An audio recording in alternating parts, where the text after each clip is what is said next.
Alright, so let's start with an overview of the ATAR system and kind of all of the assessment and everything that counts towards that and contributes to that in year 11 and 12.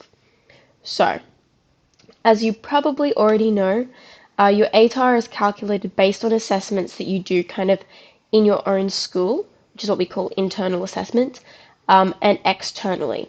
So your external assessment is something written by QCEE, which is the just the body that kind of writes all of the assessment and plans out the education syllabus and everything for all of the students in Queensland. So you're going to get an exam which is external, which everybody in the state will get, right? So in year 11, you're only going to be doing internal assessment.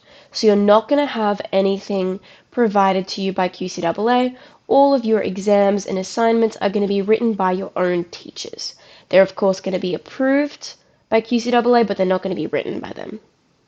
So your year 11 content does not contribute to your ATAR at all.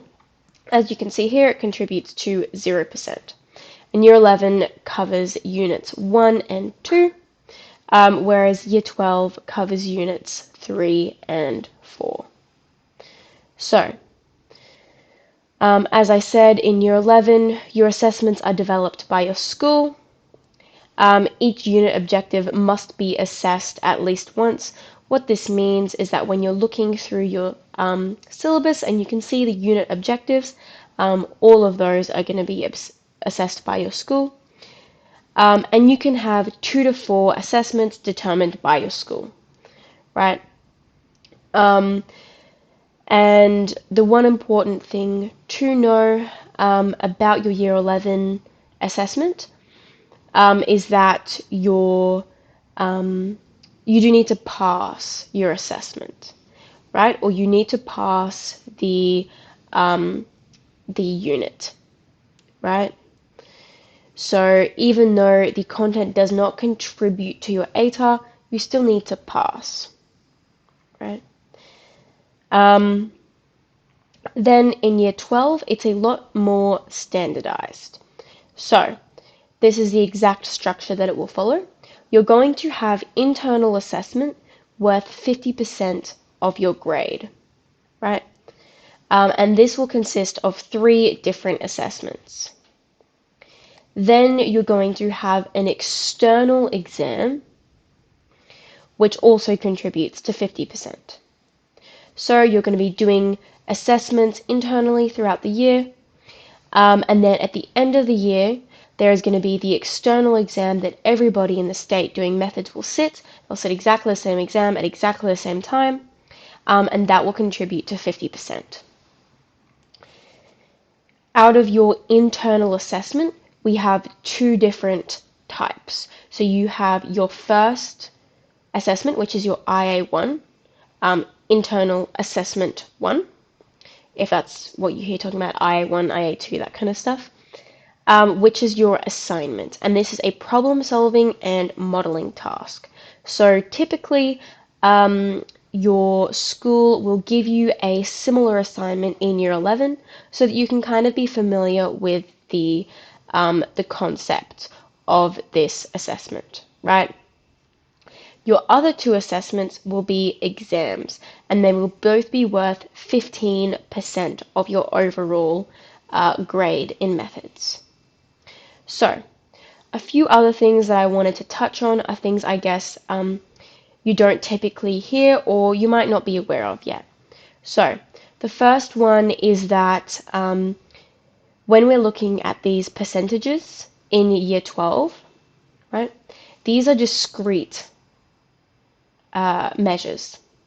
So, in other words,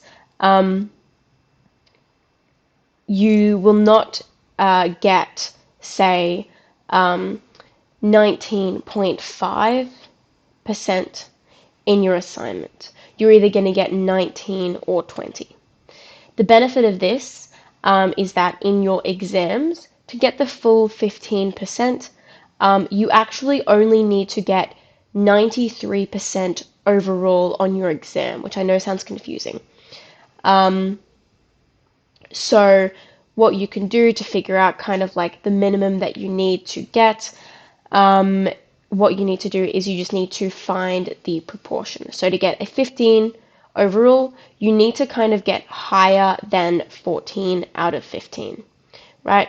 To get a 14 marks out of 15 for your exam, I believe you need to get higher than 87% on your exam and so forth. All right? So don't go thinking that you need to get like 100% on your exam to get 15 out of 15. All right? Okay.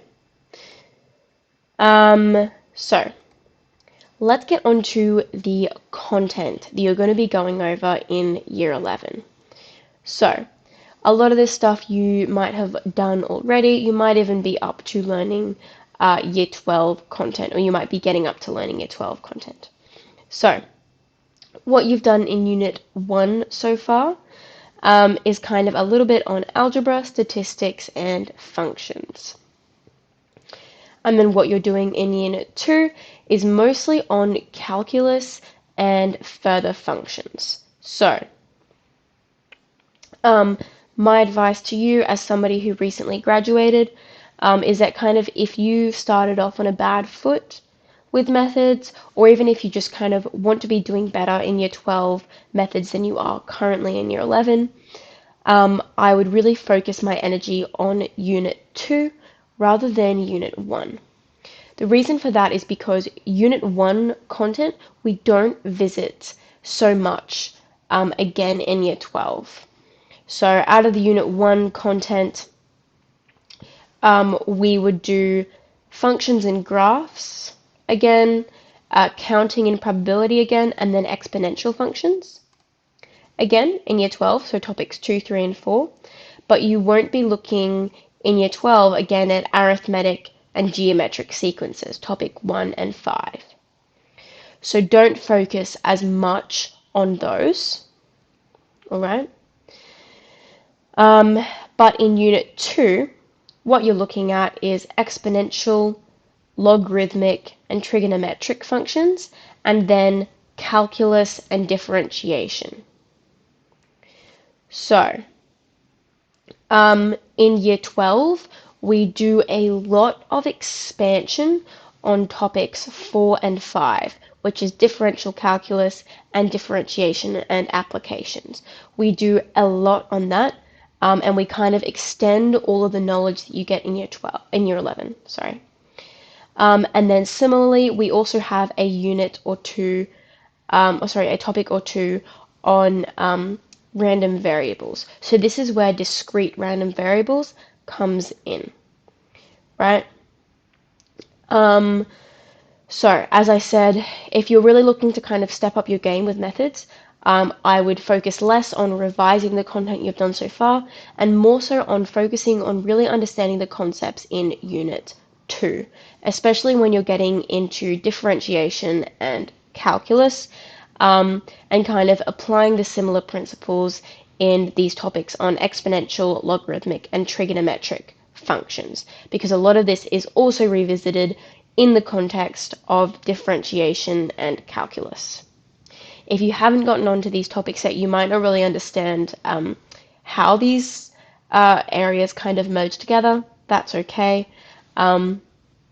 Just make sure that you are more so focusing on Unit 2 than Unit 1.